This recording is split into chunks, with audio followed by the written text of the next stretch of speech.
Companion planting is the secret to fewer pests, a productive garden, and maximizing your garden space. But implementing it can feel overwhelming. Plant this, don't plant that. It feels like there is so much to learn. But it doesn't have to be that way. In today's video, I'm sharing 3 simple ways that you can implement companion planting in your garden today. I'm Angela from Growing in the Garden. My garden is in Mesa, Arizona. I want to help you succeed, even if you're gardening in tough conditions. The first tip, plant 1 flower and 1 herb in each of your garden beds. Planting in containers, if you can fit an herb or a flower in that container, great. If not, try and plant some nearby.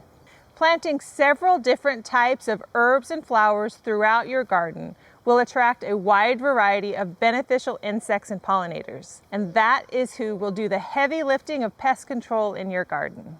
Although there are specific plant combinations that can be helpful, having a wide variety of crops in your garden will benefit it more than any one certain combination ever would. So don't get caught up worrying about all of the specifics of plant this with this. Aim to have a wide variety in your garden and the beneficial insects will come. Here are 5 flowers that grow easily from seed that you can add throughout your garden. Marigold, bachelor button, zinnias, nasturtium, and alyssum. Other easy ones to add are calendula, chamomile, and viola. Here are some herbs that are simple to add to your garden. Basil, cilantro, borage, and dill. These all grow easily from seed. If you allow them to flower and drop seed, they may come back next year too. I grew dill here last year, and this year I've got lots of volunteers.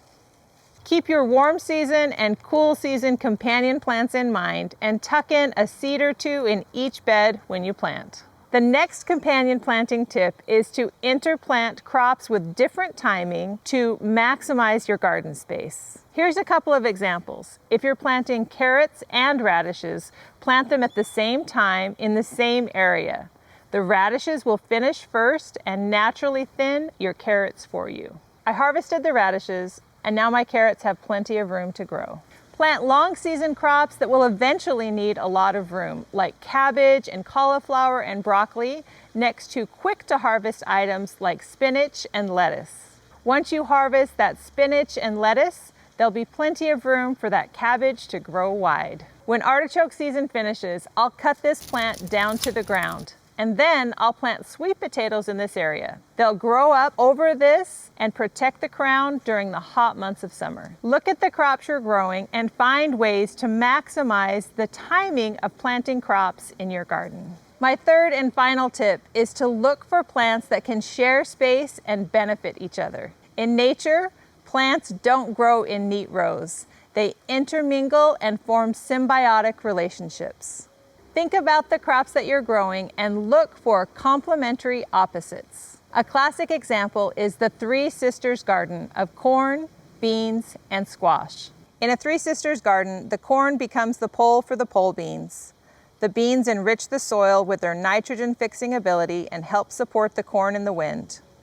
The large leaves of squash and melon shade the soil and keep it cooler and retain more moisture. This is a simple way to let plants help each other out. There are many different variations. Find the ones that work for you in your garden. The key is to plant tall crops with climbing and spreading crops. Things like okra, corn, amaranth, sunflowers, even roselle hibiscus all grow tall. Sprawling and climbing plants include asparagus beans, pole beans, winter squash, Malabar spinach, cherry tomatoes, peas, cucamelons, and cucumbers. My favorite combinations are roselle or okra with sweet potatoes growing underneath, planting okra and letting the tepary beans climb, and cucumbers climbing sunflowers. And finally, take advantage of the shade naturally created by tall crops and crops grown on trellises. Use that to your advantage when you're planning your garden. Remember, the key is to add a wide variety of crops to your garden. Diversity is essential.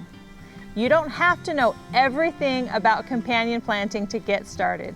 Grab a package of seeds and get planting. Do you have any favorite plant pairings? What's worked for you in your garden? Let me know in the comments. I would love to hear it.